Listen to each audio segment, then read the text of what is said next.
Hey everyone.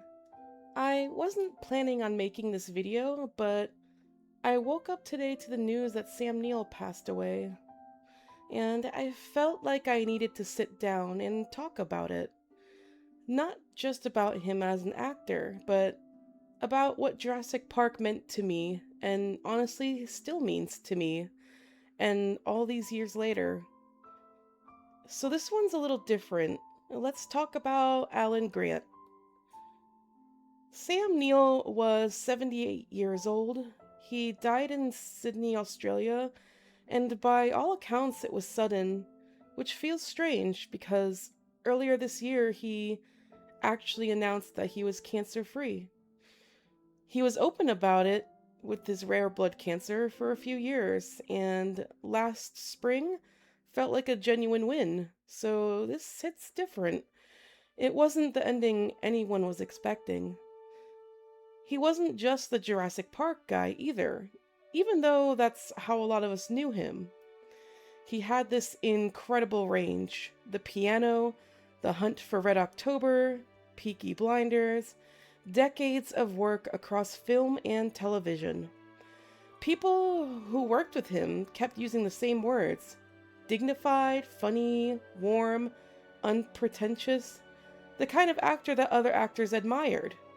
But for me, and probably a lot of you watching this, he'll always be Alan Grant. I was a kid when I first saw Jurassic Park, and I don't think I have to explain to anyone, especially in this fandom, why dinosaurs hit differently when you're a kid who already loves creatures, and already loves the idea of pretending to be something else.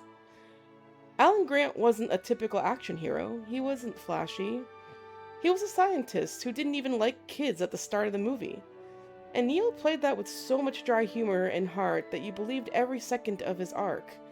He made curiosity look cool, and he made caring about something look cool. I had a childhood friend who loved it just as much as I did.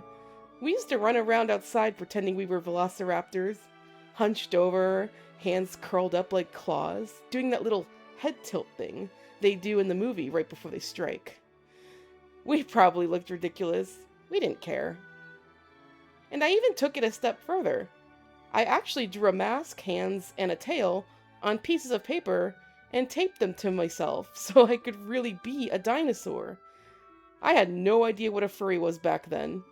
I didn't know what a fursuit was. I just knew I loved this creature so much that store-bought toys were just not enough. I needed to wear it. Looking back now, that's basically the first fursuit I ever made.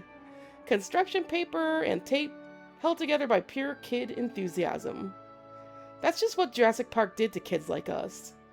It didn't just make us watch a story, it made us want to become something. Looking back now, I don't think it's a coincidence that the kid taping paper claws to her hands grew up to be a furry. And Sam Neill was the human center of all of that. The guy who made you believe the wonder and the terror was real. Here's something that actually gave me chills once I thought about it. Megaplex, the furry convention in Orlando, Florida, already had its 2026 theme locked in. Furries, find a way. A full Jurassic Park riff. Dinosaurs and all. It's happening August 21st through the 23rd at the Hyatt Regency Orlando, and they've even got a paleontology duo as guests of honor. They picked that theme before any of this happened. It's just a coincidence. But since the convention is in my local state, I think I might try going this year, at least for one day. And I think it's going to feel like something a little more than just a con theme now. Maybe some of you will be there too? I think there's something worth saying here, specifically to the furry community. A lot of us grew up loving creatures: dinosaurs, dragons, monsters, animals in general, before we ever had the language for what that meant to us. Jurassic Park was one of the first places a lot of furries, myself included, saw that love taken seriously. Not mocked, not just for kids, but treated with awe. Losing Sam Neill feels like losing a small piece of that.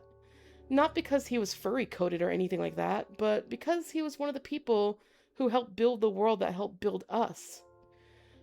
I don't want this video to be sad. I just want to be grateful. So tonight, I think I'm going to rewatch Jurassic Park. Maybe I'll take these dinosaur toys out of my closet and display them properly, at least for today. That sounds small, but I think that's kind of the whole point.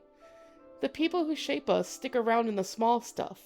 The toys, collectibles, in a movie you can quote from memory, and in the fact that a fictional paleontologist made a whole generation of kids fall in love with science and natural history.